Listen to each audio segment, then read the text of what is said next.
Sup fighters, Sam Battlefield here. Thanks for joining me on my Ecological Dynamics tour and series. Just trying to figure out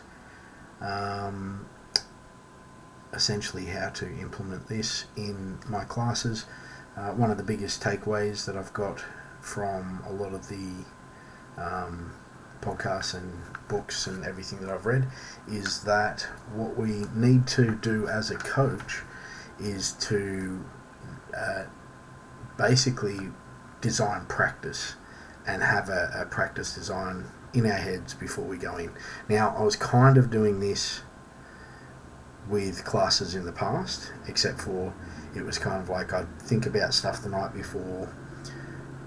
We have a loose curriculum around positional positions, so it'll be like 2 weeks on mount, 2 weeks on back, 2 weeks on this.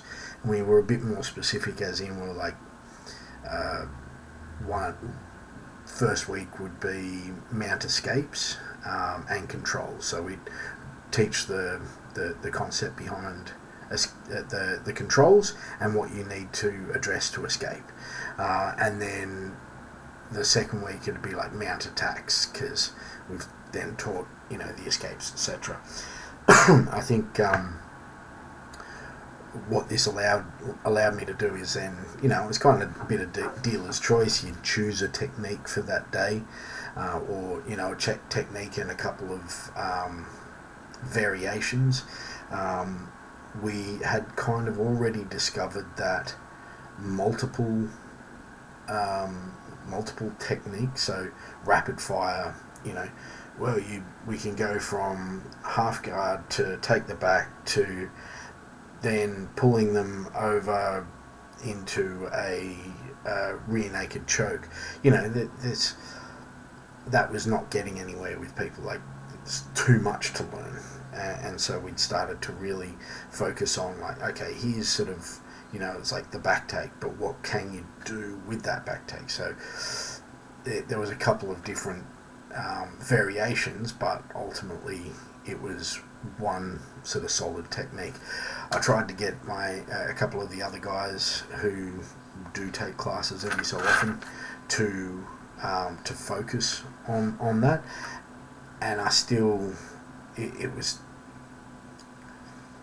found in many cases there was a bit of a pushback, but not explicit. Like, they were like, yeah, sounds good, and then they'll go on and do like 3 or 4 techniques that were sequential, in inverted commas, a chain, as you will, and I could just see that there was only one main thing being taken away from it. So, and it was never. It's interesting because it was always like a very, very specific,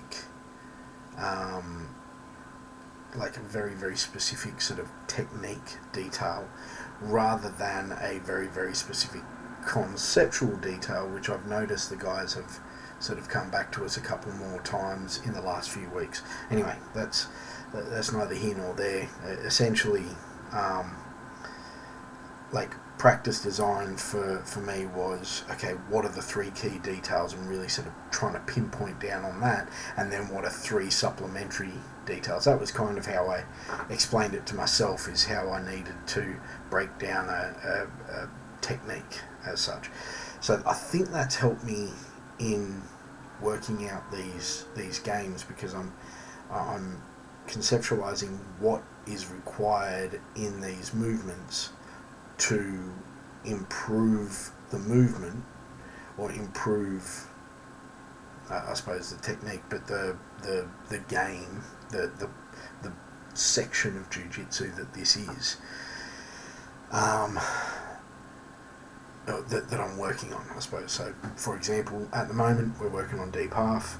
I looked at a couple of things yesterday in episode 1 of the series, and I came away with a couple of takeaways, which was pretty cool. What I wanted to do for this particular one is set up sort of taking the back, but not necessarily even needing to take the back. I just want to set up the conditions, or set up for them to learn the conditions of being able to take the back and or get deep half again and sweep from there. So one of the things we faced in the last couple of days was that people weren't getting the underhook when they needed it, and part, even though it had been said over and over and over and over again, and technique wise it was like, yes, here you got to get the underhook, they were still passing their arm through the wrong side, and and it does get a little frustrating, and I can now sort of see that it's not the student, it's how things are being taught. And one of the students, he's like, deep half just doesn't feel right to me. It doesn't flow. It doesn't this and that. But I'm like, yeah, because you're not doing it right. But like there's part of that. But it's also because I now realise he's never getting his underhook. So he's always just basically flattening himself out and going for that arm under the knee, right, or under the thigh, and just letting himself get flattened out. So I tried to look at designing a couple of games around that. So I'm going to start with the attached to the hip game. So person on top is going to attach to the hip. Person on bottom is going to attach as much of their body to the person on the top's hip, essentially setting up that deep half enclosure.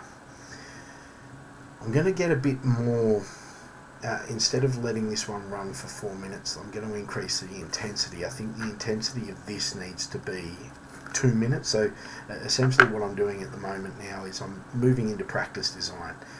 What do I need to do to get people not only thinking about getting that underhook, but also how to use it, right? So we're going to get into the hips game there, and then the second one, I initially sort of thought, well, get them flat in half guard. They're flat on their back, and they have to. The person on top has an underhook, but I'm going to flip that round. I'm going to get them flat, but they already have the underhook, so the underhook's already sitting there, but the person's kind of flat on it. All right, so they're flat, but they've got the hook underneath the top person's arm.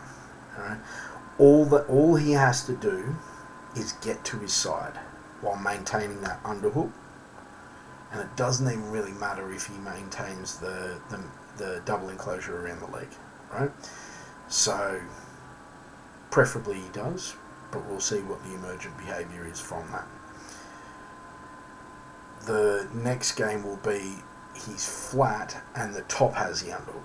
So hopefully by that stage he can see, how effective having that underhook is to sort of manoeuvring the person up and over. But again, emergent behaviour, we'll see how we go.